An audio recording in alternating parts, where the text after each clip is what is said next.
Tell me about Bobby.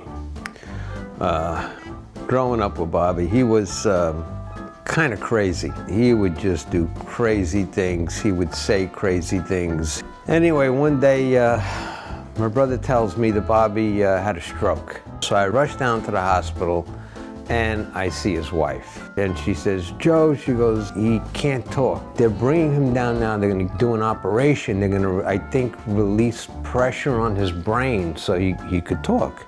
A few minutes later, the doors open and my friend Bobby's on the stretcher. I run up to him and I says, Bobby, I says, are you okay? And his eyes are crazy and stuff. And he goes, Joe. I said, yeah. He goes, see the guy that's pushing me? I said, yeah. He goes, he's the surgeon. Now, it wasn't the surgeon, it was the orderly that was pushing him. So I said, yeah. He goes, I want you to kill him. And I said, what? He goes, I want you to kill the surgeon. I said, nah, I said, we can't do that. He goes, cut the crap.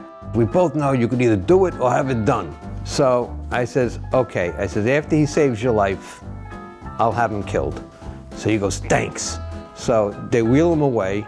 And now I go to the wife, and as I approach the wife, she hugs me and she's crying and she's going, Joe, it's a miracle. You got him to talk, he talked. What did he say? So I said, well, you know, he was kind of like, Mom. She goes, did he mention me? Did he mention the baby? And I said, what? And she goes, Joe, what did he say? So I just looked at her, I said, he wants me to whack the surgeon. And she went, Jesus Christ, what the hell's the matter with him? Why is he always crazy? And so anyway, they released the pressure on his brain, and then he ended up in a place where they had to do rehabilitation. So finally, when he was getting physically better and starting to almost be himself, his wife wanted him to be released, but they refused to release him. They said that he was pretty much a psychopath. So now his wife called me and wanted me to explain to the surgeon and the shrink that he's really not being a psychopath because of the stroke, that he was like this way before the stroke.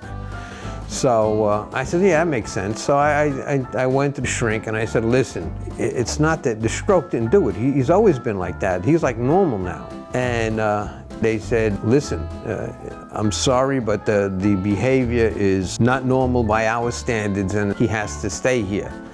So my poor friend's been in that place for like over 20 years. He's still there. They just won't let him out.